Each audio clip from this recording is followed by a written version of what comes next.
जी CPO साहब की खुली कचहरी लगी है आज थाना सरगोजा रोड में, ठीक है, क्राइम के सिलसिले में। 10 माह से मेरा भाई कत्ल हुआ है, ठीक है, मेरा मसला हल नहीं हो रहा था।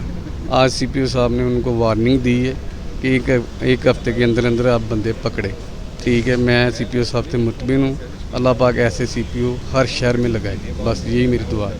302 का केस था हमारा, तो 4 मुल्ज़मान जो है नामज़द किए हैं हमने। तो आज खुली कचहरी में सीपीओ साहब के पास आए थे, अल्हम्दुलिल्लाह बहुत अच्छी डीलिंग की है और बहुत अच्छा तावन किया उन लोगों ने, तो हम इस पे पुरउम्मीद हैं।